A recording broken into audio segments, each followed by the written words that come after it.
Last time the Star Wars Chronicles, the Prophesied King. Our heroes now have a new enemy to deal with. This time, Anto has decided to take their fight to them. He wants to seek their bounties so that he can restart his life again.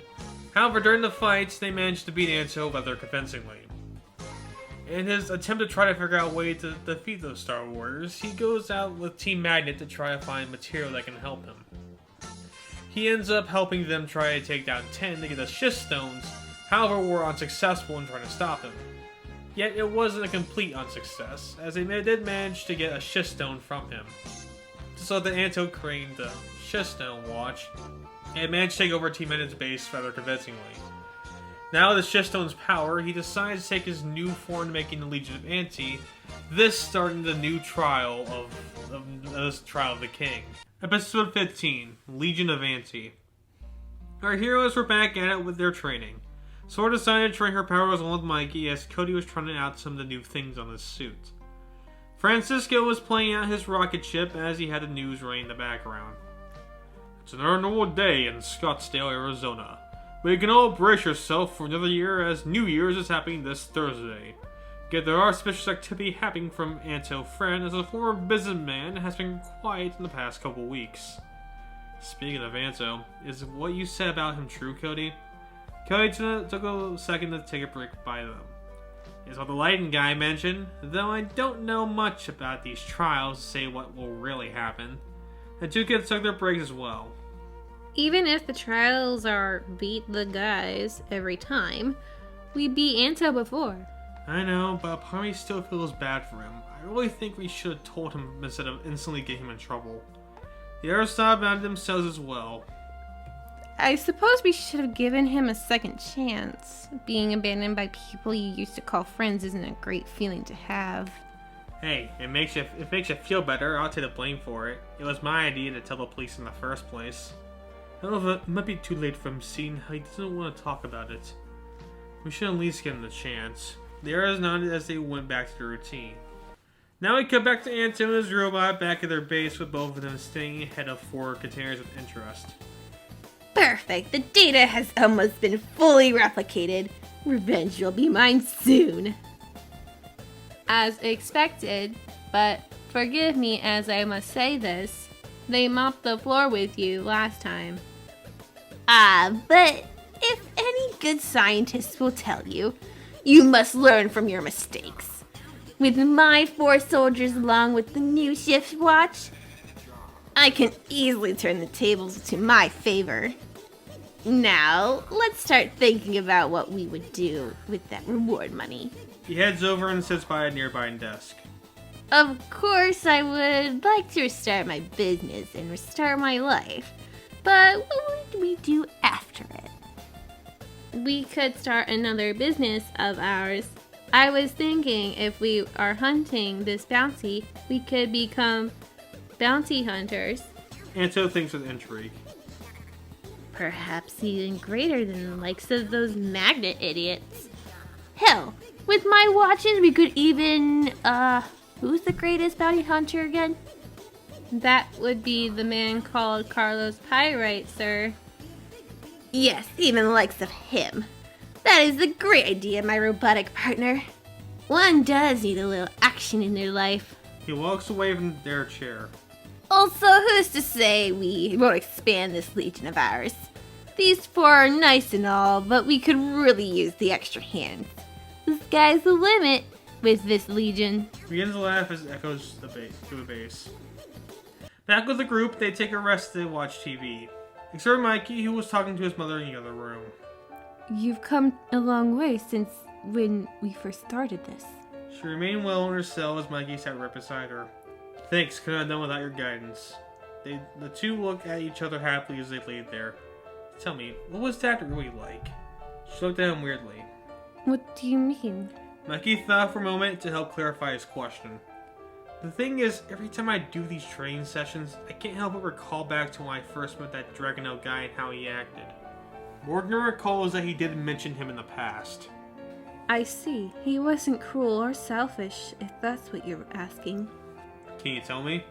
She sighed as she rested her hand on his head. Your father was unique. I never really got the chance to meet him because we're both rich blood. In our culture, most of the time rich people always marry rich. I was forced into that commitment like he was, but after a while we both decided to call it off so we can better know each other. He was always narrow-minded, sometimes forgets to put the best interest in mind, but he was kind. He understood what it meant to be a king, and also it kind of be like a husband. He could be difficult to work with, yet he still commits to be the best king he could be. Unfortunately, he fell down the traps most kings before him did, and acted way too mighty for his position. I think that's what the young Dragonel saw in him that made him think that way. But if there's one thing he cared about over anything else, it was for you. I remember the day you were born. He wanted to see you grow so badly. For some reason I can't explain. Out of everything he seemed to care for, he was only prideful of you, always saying, "My son will be the next Kevin Starticus," or "Just wait 18 years, he's gonna kick Dark Warrior ass like you wouldn't believe." The two laughed a bit after she said that. He would have been proud to see who you are now. He told me that he wished you were better than he was. Do you think I am? She rubbed her hand on his back with a warm smile. I can't say now, you still need work, but I can say you're heading in the right direction. She takes away her smile as something comes to her mind. Which does remind me, I have terrible news to bestow. It has to do with Darky, doesn't it? She nodded with an upset look. The Magonians fell just recently. They were the key reasons he wasn't after you. This will lead me to my next lesson. There will be a time where your leadership and character is tested. Darky has a clear agenda on why he's after you, and while I don't know the full story, it has something to do with your status as a prince. Mikey looks at her confused. He will stop at nothing to kill you, and after you're dead, I will soon fall as well. All I know is that he hates royalty and wants to put an end to all royal bloodlines, which of course includes ours. So what should I do? Morgan gives him a straight look. And that's for the Prince of Starvania to decide. I've given you tools to succeed, and I'm sure you will make the right decision. Just know that it's clear he will stop at nothing until his agenda is met. Good luck on what you have to do next. And remember, I love you, Michael. Maggie gives her a confident look. I love you too, Mom. He wakes up to see the others beside him still watching TV. Cody looks back at him weirdly. You've been out of it for hours. Hope you aren't going to fall back in your old ways. Maggie just gives him a smile as he comes over. Can I be my mother? Cody looks over to for Sora's input. I'll allow it. He's not training right now, and it's good to talk with the people you care about. David came back inside from his trip as he joins them. See, you guys had a good time. Francisco comes over to take a break. Not all of us, but you would be somewhat right. They sit beside them to relax. I heard that Anto took over the base that Team Magnet guys had. Not sure what he's going to do with it, but that's what he's up to. Where'd you hear that from?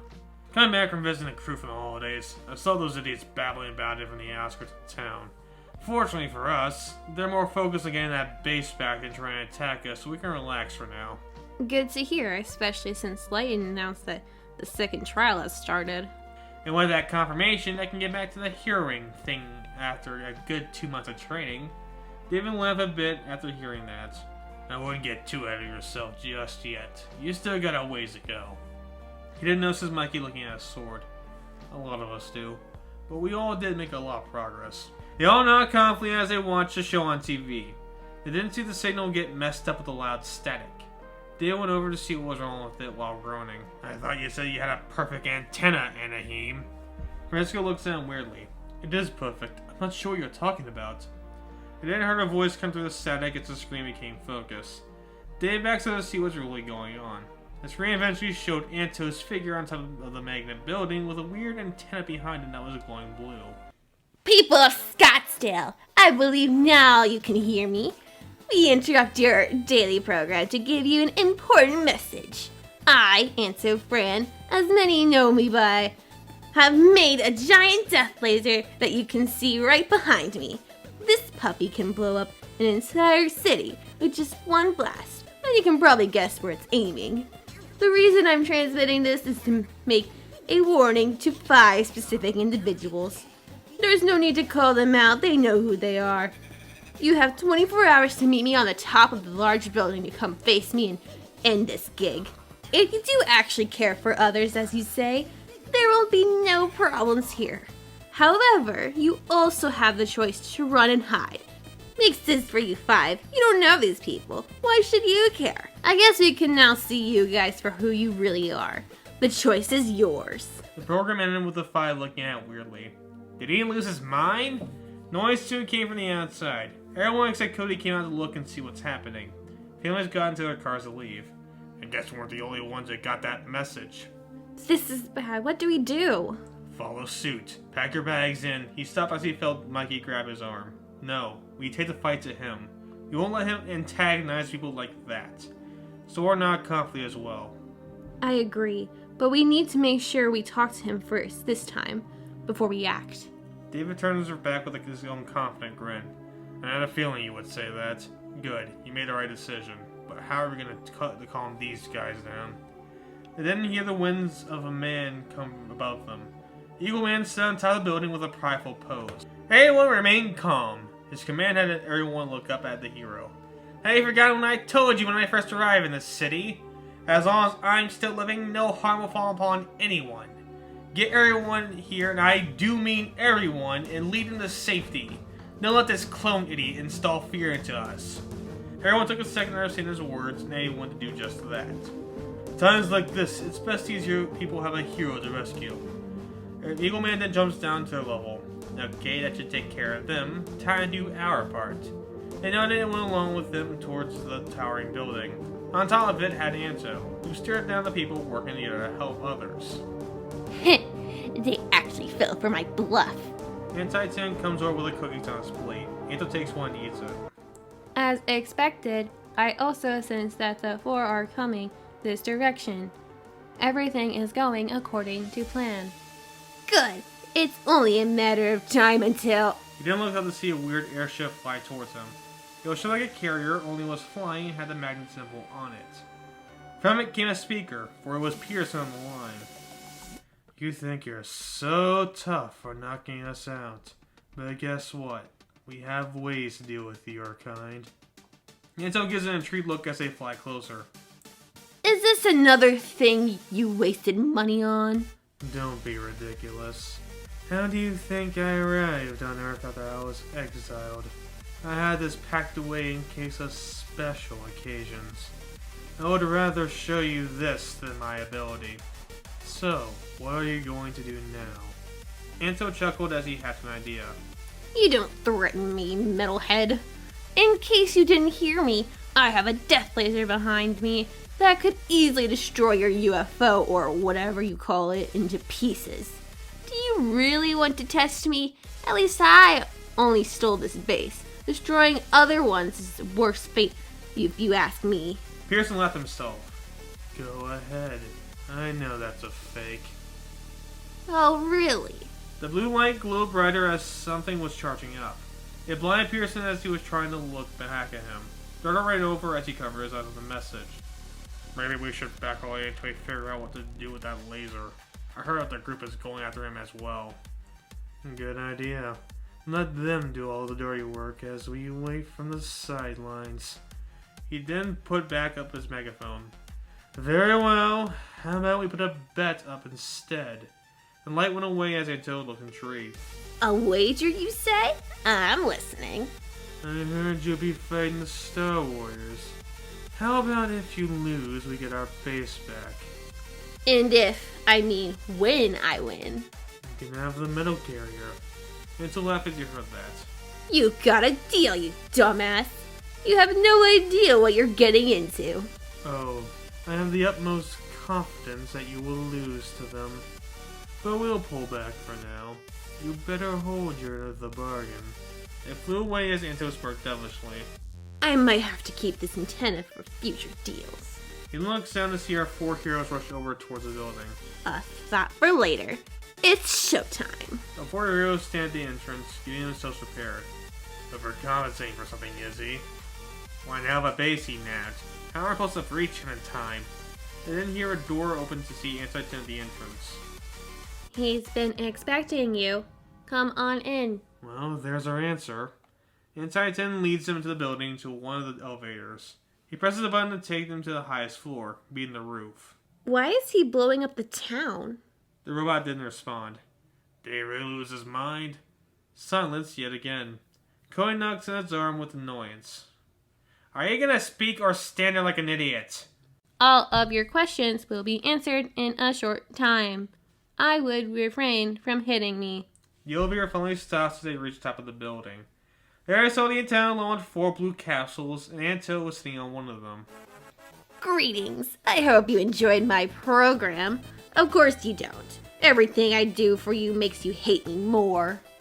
We don't hate you if you just gave us the time to talk. Anto laughed as he continued to sit there. You should know by now that the time for talk is over. You had your chance and you blew it. Now is the time for action. If it's regarding that giant blue thing, you can go ahead and let us destroy it as it contributes to nothing good. What, this thing? He puts on him with the same grin. You still believe I have the time and resources to make a thing like this? Wait, it was a... Trap to get you guys here into my domain. Just then the elevator blows up as a... elevator blows up as a blue shield surrounds the roof. It appears that with enough shield watches, you can encompass just about anything. He jumped down from the castle to walk over to them. I can't believe it was that easy. You seem to forget you just trapped yourself here with us. Anto gave a hard laugh as he heard that. Go ahead, think that. You don't even know the surprises I have for you. He holds up his mechanical hand to show his 3 watches. Why don't you try to attack me and see what happens? Cody pulled Mikey over with an idea as Anto signaled Anti-10 to do something. See if he can chop that arm off with those watches. That way he had no choice but to talk with us. Mikey nodded and he brought out his sword to do so. He goes for a swing, but something stops him before he had a chance. You fell for it. Mikey looked up to see a metal version of himself standing there with its own sword. You like? I tried to make it resemble the original product himself. Holy shit. The others come over with their powers and weapons arrayed as the robot matches Mikey's movements. Was this his trap? That's gotta be the weirdest thing I've ever seen. You just sit there in shock as Anto's smirk widen. There is no need to feel left out. Just for you guys specifically, I got a buy one get 3 more special going. After he said that, 3 other robots that looked like David, Eagle, and Sora appeared. I swear I'm not that short. Am I really that shy looking? They all noticed how each robot mimicked everything they were doing. I'm not sure if I should be flattered or appalled.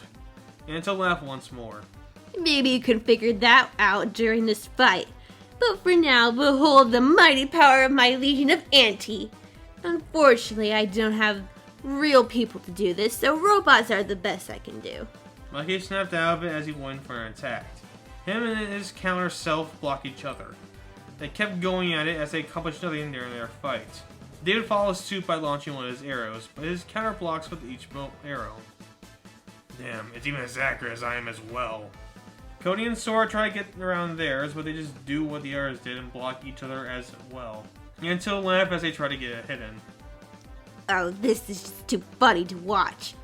That's right, waste all your energy as you attack my minions. Cody backs up as he studies his clone. Each move he makes gets copied, leaving a thought in his head. He finally realized what's going on. Guys, stop fighting! All 3 of them did so as all their counterparts back away as well. What'd you find, dude? Cody lifts his arm out to see the clone do the same. He waves it back and forth further to confirm his point. They're programmed to do everything we do. It's pointless to keep fighting these guys as long as they match every move we make. He then tried it himself and he knows it was the same for him. So Mikey didn't learn that it was indeed the way it was. Good eye. I would never figure that out. Neither would I. I probably would have kept fighting the scene expecting results. Well, that was faster than I expected. But don't get too cocky yet. Just because you figured out their gimmick doesn't mean you will beat them. Yeah, at the same time, they won't win either. Incident presenters will watch out the same smirk. You are correct, but you're still missing the point. He brings out one of his guns to shoot, only for David to dodge. That still leaves you wide open. Maya goes in for Anto, but the clone manages to swing before Becky can next. That's where you're wrong, Starboy. I've not only programmed these guys to match your movements in the fight, they are also programmed to protect me in all cases.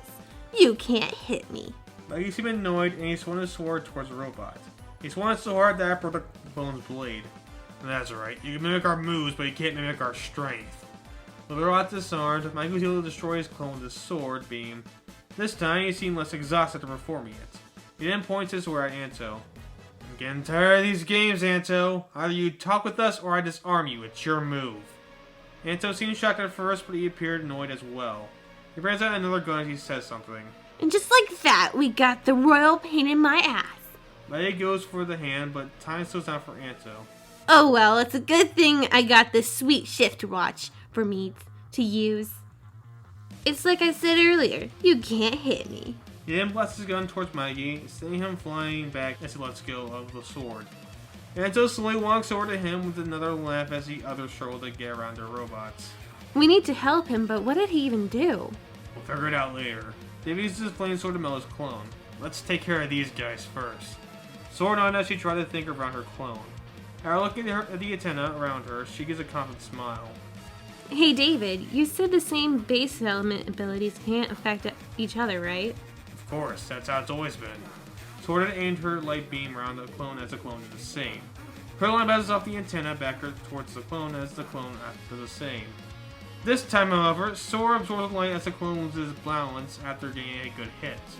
It was opportunity to attack her clone hard with a light punch, knocking off its head. Now back to Cody, he looks over to see a starblade on the ground with the thoughts. It mimics what I have naturally, but not what I pick up. He rolls over to get it as the clone follows, and he swings the blade to destroy his clone. Dave and Sora cut up as they approach Anto. I spent all that time making them only for you to destroy them in 5 minutes? Yet again, you destroyed my life's work anyway. Are you ready to calm down and act civil about this? This distracted Anto long enough to not see Mikey caustic aura followed by a barrage of punches behind them. That is, until his shield blocked all his hits. You four rather annoy me, constantly trying to brute force your way to victory only to get lucky enough with their opponents, revealing their ability. Here's your problem, even if you did know what I do, it won't help you one bit. The four go in for a hit as Anto slows down time again. Anto attacks him with his blast to force them all back. Seriously, what did he do? Cody hands Mikey back his sword as he all recovered. Well, you figured out the robots. What's doing this time? I don't know. I guess he's increasing his speed to attack all of us? Raiden felt a hard pain on his arm. He looks over to see a wound on it with that bled. We better think quickly before he does anything else. Take all the time you need. I'd love to hear more of your ideas. David uses Phoenix to try and blindside him, but the shield blocks the attack as well. We need to bring down that shield. That's the only thing cautious not to get a good hit in. That's why I should use an attack I learned during my training. She gets in front to bring both her light hands together. She then launches a giant light beam towards his direction. This causes Shield to break as well as stagger him. Jesus, that was bright, but it doesn't matter. Sora charges up another one, only for Anto to slow down time again as it unleashes. I'm now in agreement with Michael. I'm getting too tired of these games. He brings out a bigger laser gun from his watch. That's why I too got an ultimate attack.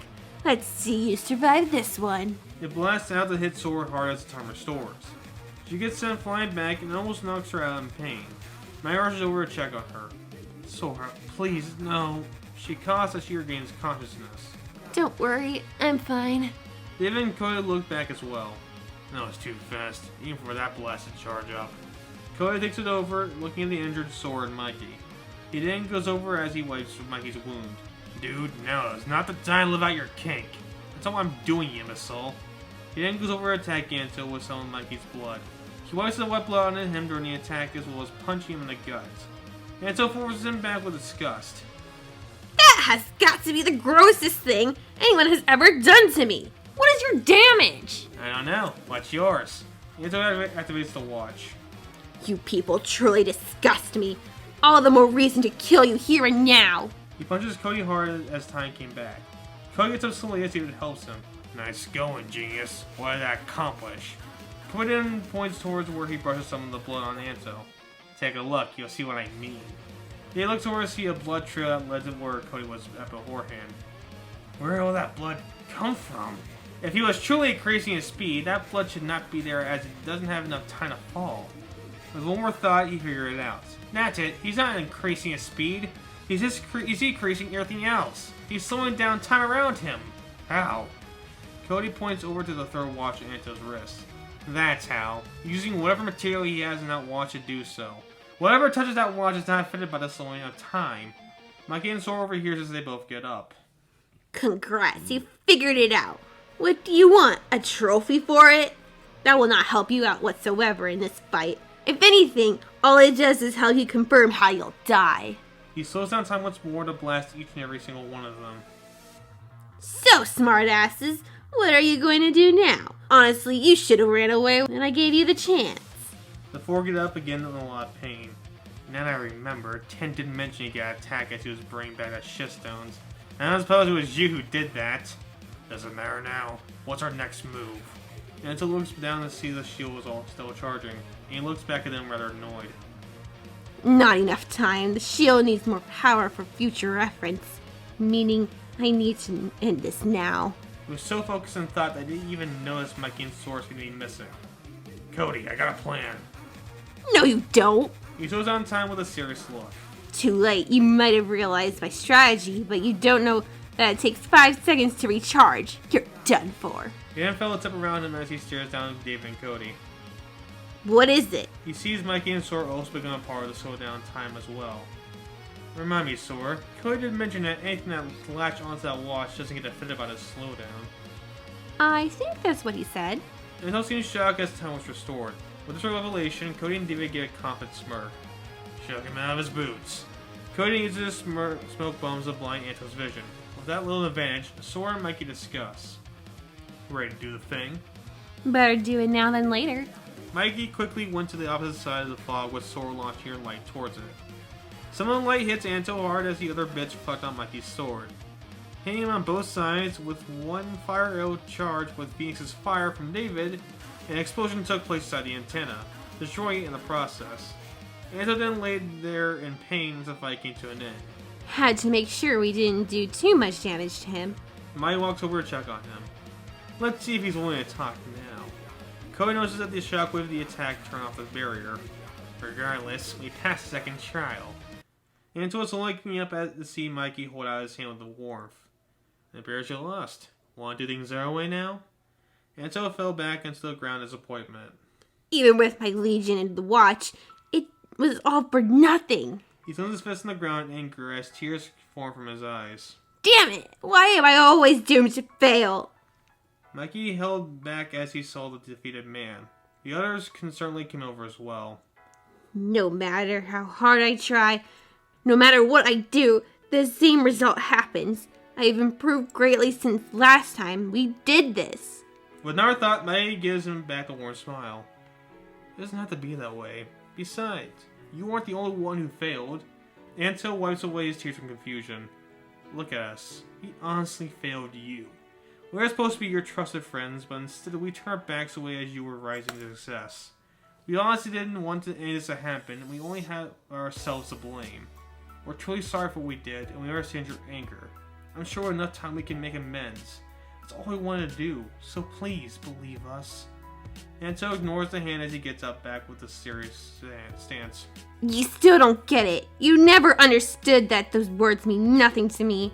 I've already chosen my path, and there's nothing you can do nor say that can change my mind. Be my guest. Apologize. You're about as insane as I am. If not more, if you think that would work the next time. That's the difference between you and I.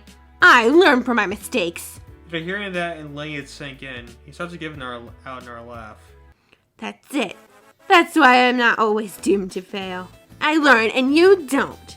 That's how I'll get you next time. He then calls Anti-Titan over as he happily grabs his hand. Anti-Titan helps him fly as he stares back. Know this, warriors. I will get that bounty before anyone else. Maybe not today, but the next time we meet. This isn't the last you heard from Anti-Francisco. His last grew quiet as it flew away. Maggie looks on with disappointment.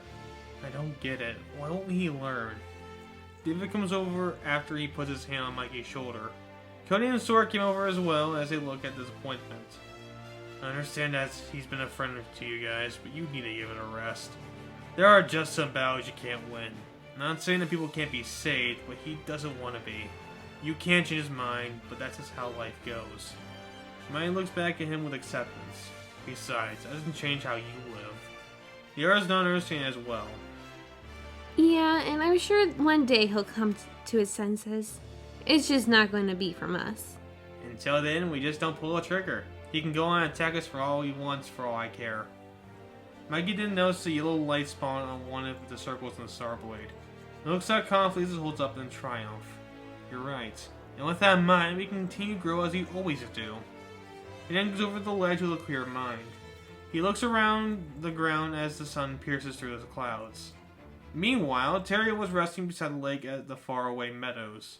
He was looking at the lake as some of the petals with the wind gently brushing behind him.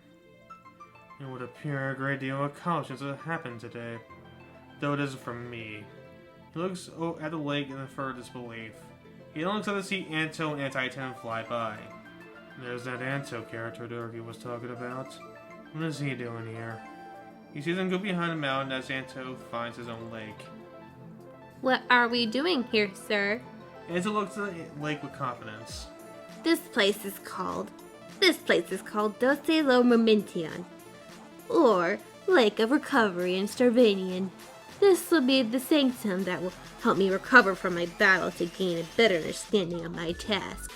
He then lays next to the lake with relaxation. Please keep an eye on me as I recover. Got it, sir. Terry overhears this conversation as he rested there. I have no idea what he's talking about. It doesn't mean much to me. For all I know, he could be talking about a duck. He looks down at the lake with determination. Okay, I know you're in there. Now we're once again taken back to Starvanian's throne room. Darky was sitting there in a rest as one of the Dark Warrior maidens came over. He wakes up from his nap. This better be good. They're here for the progress report. Darky gave a groan as he heard that. Bring them over. After he did, the maiden left with determination. Darky prepares himself for who's coming. He then sees two individuals who seem all too familiar with him. One was a man with long black hair, white and purple robes with a necklace around his neck and a crown on top of his head. Next was a pitch black man with a gray cape and shoes along with messy black hair and a red gem on his chest. Emperor Voizanovich, Commander Ramsey, pleasure to meet you both. The two gave him a serious look with Ramsey looking around the place with a devilish smile. Love what you did with the place! It looks eons better than those pesky Starkists did. Voizanovich put his hand out to stop the commander. We would like to say the same, General. However, we come today bearing unfortunate news involving an old friend of yours. Darky gave a surprised look as the Emperor stood there. We received a letter from Shadow King himself. We want to have you back in the fold with the Black Mages. Darky gave a slight laugh after hearing that. Tell him you can go to hell. We did, and he didn't budge. From his words exactly, he states to bring back my powerful mage Bartholomew Doranus, or his prized possession will be taken from him. He has no idea what he's talking about. How would he know about my treasure most? That's the thing. He knows very well you're after ending each and every royal bloodline in the universe. He claims that he'll give that Starboy every resource he needs to put it into your escapades. Now, normally we would go and kill him for the hell of it. However, his magical ability is unrivaled. The only person who ever surpassed the magic is your own, and he seems to have a hold on you. Dory clenches his fist in rage after hearing this. He has no idea what he's talking about. How can we be sure of that? Voizanovich holds him back again. That doesn't matter. Now, I understand when we recruited you, we got a committed general. That's what you got. Understood, but commitment now isn't good enough. We need these past transgressions taken care of. I don't care where that boy is or what he's doing. Whatever problem you have with the Shadow King needs to be dealt with. Do I make myself clear? Darky hears and understands. You have my word. The Shadow King will be dealt with in a matter of time.